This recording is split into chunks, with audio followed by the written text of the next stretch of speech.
Welcome to a new video of this series of C plus plus.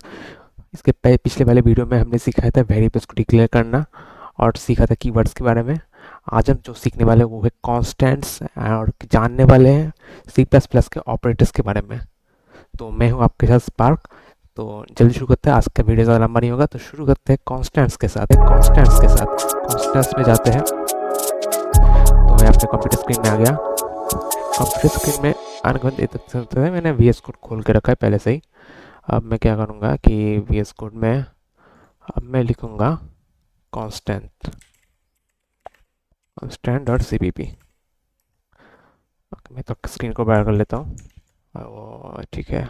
I hope it's थोड़ा और बड़ा कर लो क्या। नहीं, पहले वाले ठीक है। अब मैं लिखूँगा एक बेसिक कोड लिखूँगा।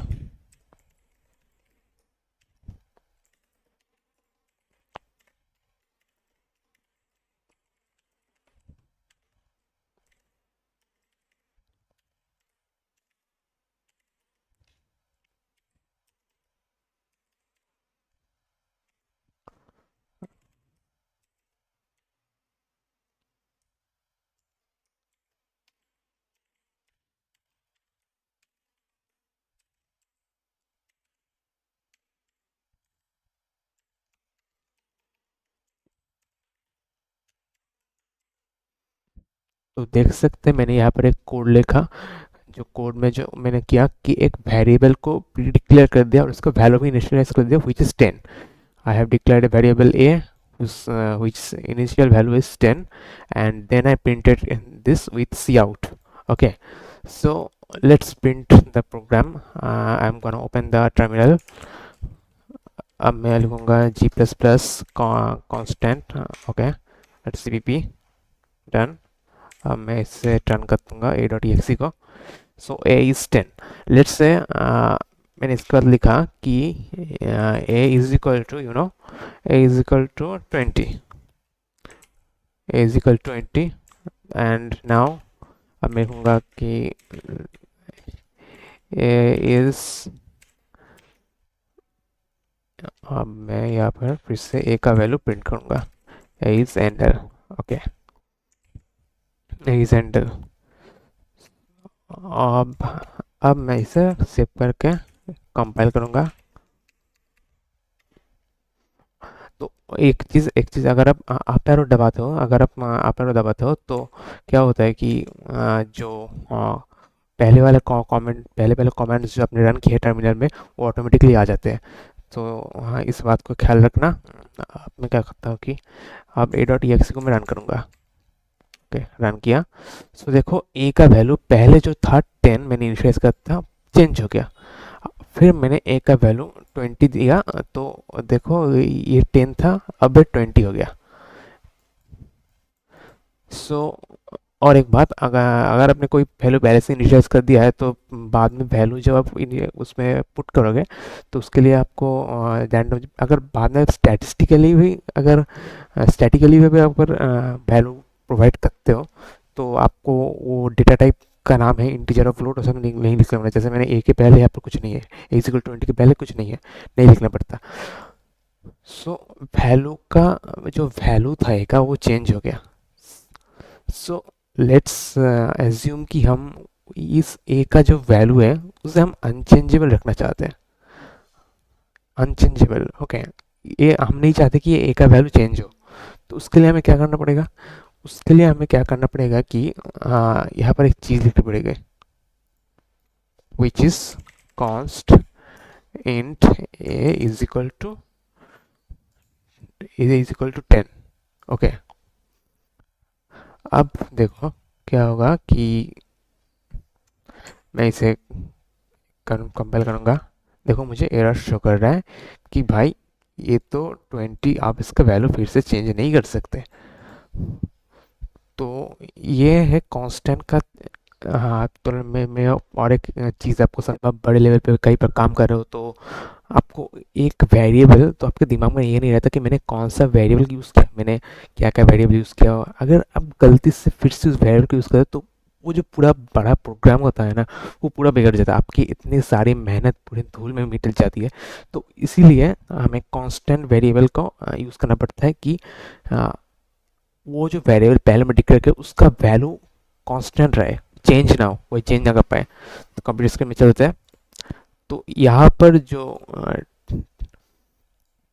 10, ये जो 20 का वैल्यू है, यहाँ पर जो 10 वैल्यू है, 10 जो हमने पहले लिखा कॉन्स्ट इज इक्वल 10, पहले ही VS कोड ने हमें शो कर दिया कि a can't be 20 because it's constant, because a is constant, so a can't be 20, so these are constants। तो आई होप आपको समझ में आएगा कांस्टेंट हमें क्यों यूज़ करना है, कांस्टेंट कॉन्सेप्ट आपको पूरी तरह से समझ में आया होगा। और चलो मैं तो कुछ रेफरेंसेस लिखता हूँ कि a is declaring a constant variable। Okay, तो आई होप आपको कांस्टेंट का जो फंडा है वो समझ में आया होगा।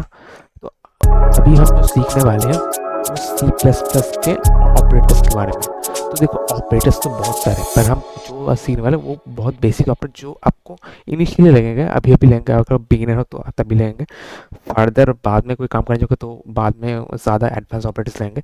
अभी के लिए एकदम मैं ऑपरेटर्स के एक लिस्ट दिखाऊंगा, और उन लिस्ट में आपको देखने को मिलेगा कितने सारे ऑपरेटर्स हो सकते हैं, पर हम आज ज़्यादा ऑपरेटर्स नहीं सीखने वाले, कुछ ही ऑपरेटर्स को हम सीखने वाले हैं। तो हम आपको चलने वाले अपने कंप्यूटर स्क्रीन में। मैं पहले आपको ऑपरेटर्स की लिस्ट दिखाता हूँ। चलिए, तो पहले मैं अपना स्क्रिप्ट को ऑफ करूँगा, ऑफ करके मैं डिस्प्ले कैप्चर ऑन करूँगा, ऑन करके मैंने पेज पहले ही खोल रखा है। इस चीज़ का स्क्रीनशॉट मैं आपको प्रोवाइड कर दूँगा साइड में। और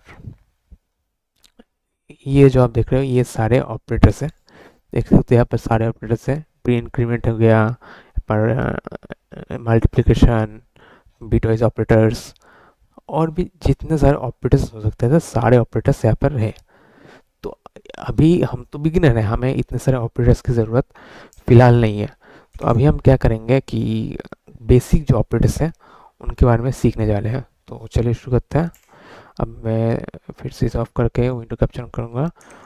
अब मैं VS कोड में चलाता हूँ। चले जाने के बाद मैं एक नया बनाऊँगा, नया फाइल ऑपरेटर्स डॉट cpp। अब मैं क्या करूँगा कि एक कोड बनाता हूँ मैं।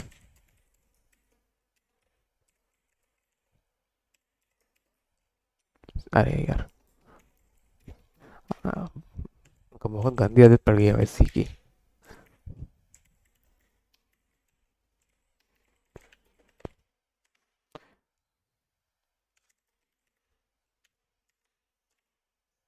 तो यहाँ पर मैं अभी लिखूँगा, आज बहुत टाइपिंग मिस्टेक हो रहा है मुझसे। So let's say int a is equal to 10 12 and b is equal to let's say 8। Okay, अभी मैं क्या करूँगा, मेरे पास दो उपाय हैं। I have two ways to use this operators. पहले तो मैं कर सकता हूँ कि int result is equal to a plus B, is equal to a plus B, and then मैं प्रिंट करूँगा the sum of a and b is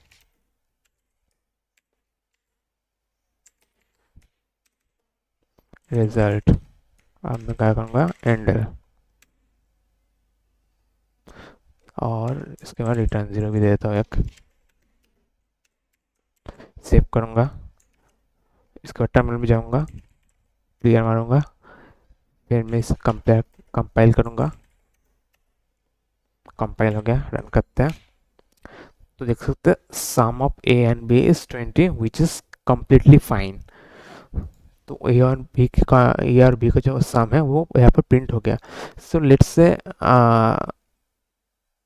से इसमें जो एक बात हुआ, जो मेमोरी ऑप्टिमाइजेशन में यहाँ पर थोड़ा सा डिसएडवांटेज है। यूजुअली अभी के कंप्यूटर में प्रॉब्लम नहीं होता, पर पहले जब पुराने ज़माने में जो कंप्यूटर्स होते थे उनमें मेमोरी ऑप्टिमाइजेशन एक बड़ा फैक्टर था। That was a huge factor. अगर हम रिजल्ट नाम के एक अलग से वेरिएबल को डिक्लेयर कर रहे हैं तो वो एक मेमोरी में अलग से स्पेस ले रहा है, विच इज़ नॉट गुड। तो स्टिल मैं अगर आपके पास अगर ये रिजल्ट वेरिएबल आपको फर्दर काम में नहीं आता, तो मैं आपको जो सजेस्ट करूँगा कि रिजल्ट को यूज़ ना करके आप यहाँ पर डेट लिख सकते हो। वैसे बिगिनर्स में मैंने देखा है, जो भी बहुत बिगिनर्स हैं, वो जो करते हैं कि रिजल्ट में एक अलग से वेरिएबल डिक्लेयर करके वहाँ पर वैल्यूज़ को वहाँ पर एक अरिथमेटिक ऑप्शंस को कर देते हैं, यू नो। सो अब मैं ये वाला टर्मिनल में रन करूँगा।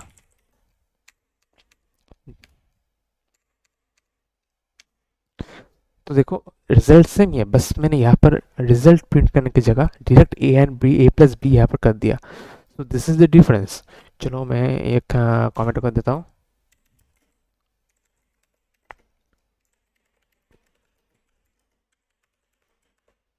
अरे और एक मैं जो इसे भी मैं कमेंट आउट कर दूंगा, और एक मैं लिखूंगा यहाँ पर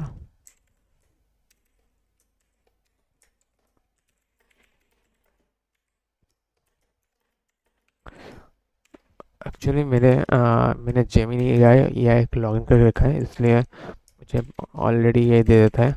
वैसे आजकल एआई बहुत स्मार्ट हो चुका है, मुझे क्या क्या लिखना है इसका सब कुछ पता है।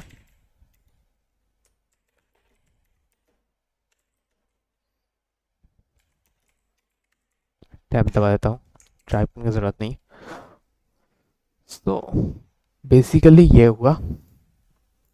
अब इसके बाद हम देखने वाले हैं। चलो अब क्या करते हैं कि चलो मैं इसे कमेंट आउट कर दूंगा, इस वाले पार्ट को भी, ये दोनों पार्ट को मैं कमेंट आउट कर देता हूँ। Comment out, commented out, okay. और इसको भी मैं कमेंट आउट कर दूंगा। कमेंट आउट करने के बाद अब मैं यहाँ पर क्या करूँगा, और इसको भी कमेंट आउट कर दूंगा। अब मैं लिखता हूँ कि int result is equal to, मैं इंट रिजल्ट नहीं कहूँगा। अब मैं क्या करता हूँ, डायरेक्टली इसे सब्सट्रैक्ट कर देता हूँ। सी आउट सब्सट्रैक्शन, सब्सट्रैक्शन। अब मैं इसे लिखूँगा ए माइनस बी। चलो एंड डन। अब मैं इस टर्मिनल पर डायरेक्ट चलाऊँगा, टर्मिनल पर कूद जाऊँगा। टर्मिनल में कूद गया मैं। फिर से मैं ऑपरेटर्स कंपाइल्ड, सब्सट्रैक्शन 4 प्रिंट हो गया। ज़्यादा कुछ रॉकेट साइंस नहीं था। अब मैं इससे मल्टीप्लिकेशन करूँगा। चलो इसे कमेंट आउट कर देता हूँ, और इससे मैं कॉपी कर लूँगा।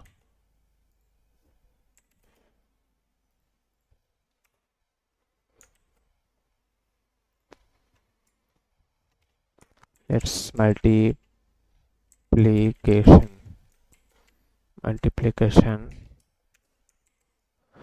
और यहाँ पर स्पेस मायने नहीं रखता, स्पेस देना चाहते तो देना, नहीं देना चाहते तो नहीं देना, कुछ नहीं मैटर करता।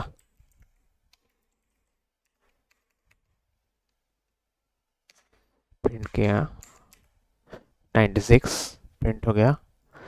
अब इसके बाद होगा अगला फंडा। ये इसके बाद मैंने तो मल्टीप्लिकेशन किया था, इसके बाद हो गई असल चीज़।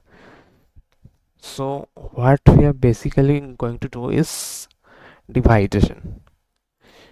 तो डिवाइड करने के लिए मैं पहले क्या करूँगा, इसे डिवाइड करते हैं। अब ए डॉट एक्स, अब मैं जी से ऐसे किसी, फिर मैं इसे, और मल्टीप्लिकेशन इसे ऐसे के ऐसे ही रहने देते हैं।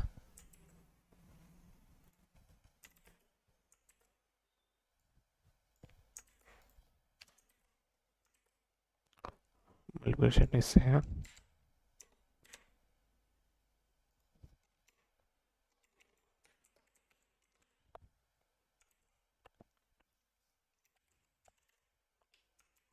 स्पेलिंग गलत तो बोल देना, मैं हमेशा गलती करता हूँ इसका स्पेलिंग, डिवाइडेशन का स्पेलिंग। लेट्स ओके, फिर से ऐसे मैं कंपेयर करूँगा। रन डिवाइडेशन 1। सो ए का वैल्यू 12 है, ए का वैल्यू 12 है, और बी का वैल्यू 8 है। तो इसका जो वैल्यू है अगर मैं करूँ तो यहाँ पर मैं करता हूँ, तो देखो 12/8 is equal to basically 1.5। 12/8 is equal to 1.5। तो ये मुझे 1/5 से पूरा वैल्यू शायद नहीं दिया, तो ये मुझे ये क्यों दे रहा है, मतलब सिर्फ प्रोग्राम मुझे 1 दे रहा है और जो नॉर्मल कैलकुलेटर होता है कंप्यूटर का वो मुझे 1.5 दे रहा है। ऐसा क्यों हो रहा है? ऐसा इसलिए हो रहा है क्योंकि आपने जो वेरिएबल्स जो डिक्लेयर किए हैं ये इंटीजर है और रिटर्न भी आप इंटीजर ही कर रहे हो। तो इसीलिए आपको जो है आपको जो है ये इंटीजर टाइप जो आउटपुट है, अगर 12/8 इज इक्वल टू 1.5 होता है, 12/8 is equal to 1.5, then the integer part is 1, right? और जो डेसिमल पार्ट है वो 0.5 है। So that's why he is not returning. It's the compiler is not returning an decimal value to you. It's returning only integer value of that particular result. Okay.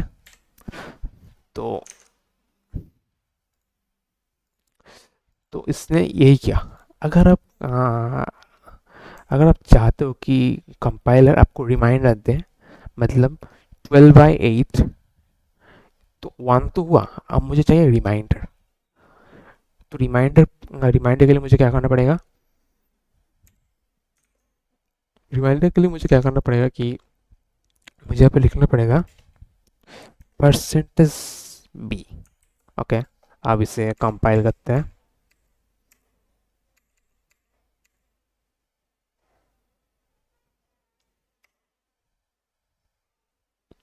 तो देखो 4 आ गया। अभी मैं डिमेट ये पर एक कर देता हूँ, रिमाइंडर रिमाइंडर और मैं बार बार कमेंट आउट करना भूल जा रहा हूँ।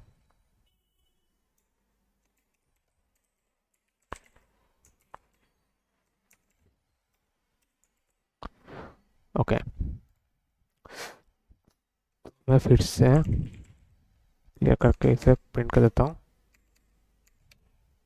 तो डिवाइडेशन जो है वो 1 है, रिमाइंडर जो है वो 4 है। 4 मतलब अगर आप 12 को डिवाइड करते हो तो रिमाइंडर जो है वो होता है 12 minus 8 is equal to 4। You understand? 12 minus 8 is equal to 4। तो लेट्स से अगर मैंने वैल्यूज को एक्सचेंज कर दिया, वैल्यू को एक्सचेंज कर दिया मतलब बी परसेंटेज ए कर दिया। ओके, बी परसेंट ए कर दिया। अब मैं क्या करता हूँ, इसे फिर से कंपाइल करूंगा। तो रिमाइंडर देखो 8 आ गया। अभी क्यों हो रहा है? तो इसके पहले मैं और चीज़ करता हूँ, यहाँ पर बी बाई ए करता हूँ। बी बाई ए, आपको समझ में ज़्यादा प्रॉब्लम नहीं होगा। डिवाइडेशन 0 है और रिमाइंडर 8 है। ओके, तो मैं पहले जो कर रहा हूँ, मैं कर रहा हूँ कि जो 8 है, 8 से इतना मतलब मैं 8 को तो डिवाइड नहीं कर सकता 12 से। दैट्स वाई 8 को मैं 12 से भी डिवाइड नहीं कर सकता। दैट्स वाई वो 0 शो कर रहा है। अगर मैं रिमाइंडर ढूंढूं, तो अगर 8 को मैं 12 से डिवाइड भी करूं, तो एक बेसिक बात समझने का, अगर 8 से आप 12 को डिवाइड कर रहे हो, उसका रिमाइंडर निकाल रहे हो, तो रिमाइंडर उसका 0 ही निकलेगा, रिमाइंडर उसका 8 निकलेगा। दैट विल नॉट बी 0, क्योंकि 8 जो वैल्यू है वो 12 से छोटा है, इसलिए वो जो रिमाइंडर होगा वो 8 होगा। अगर आप छोटे नंबर को बड़े नंबर से डिवाइड करोगे तो उसका रिमाइंडर छोटा नंबर खुद ही होगा। Remember this. तो रिमेंबर, हाँ, तो रिमाइंडर और डिवाइडेशन आपको समझ में आ गया होगा। और एक चीज़ मैं जो आपको दिखाऊंगा, चलो पूरे स्क्रीन में नहीं आ रहा तो मैं इसी पे कमेंट कर देता हूँ। लेट्स से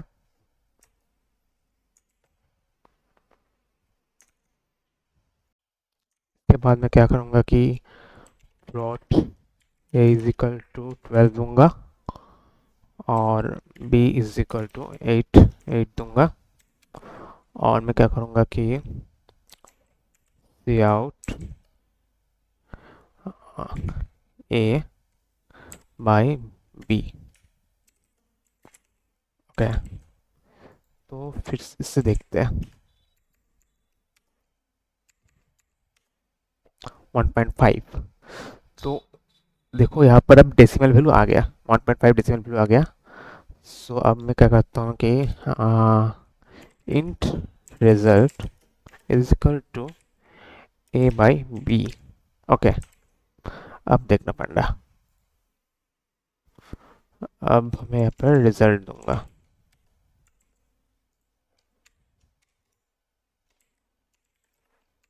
कंपाइल करूंगा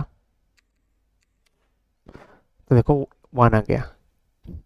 तो मैंने यहाँ पर तो ए और बी तो फ्लोट डिक्लेयर कर दिया है, तो यहाँ पर रिजल्ट क्यों 1 आ रहा है, रिजल्ट क्यों इंटीजर आ रहा है? So the basically the fact is in which variable you have stored the dividation value of a and b, uh, that is actually integer.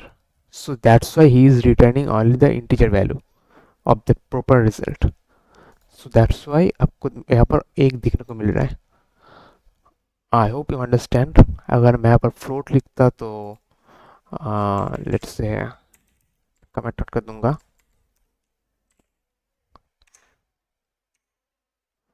Float लिख दिया तो कुछ और ही होता। वहाँ पर 1.5 आ गया एज यूजुअल। तो यही है कुछ बेसिक ऑपरेटर्स इनिशियली जो आपको काम में आने वाले हैं। ज़्यादा ऑपरेटर्स के बारे में अभी हाँ जानने की ज़रूरत नहीं है।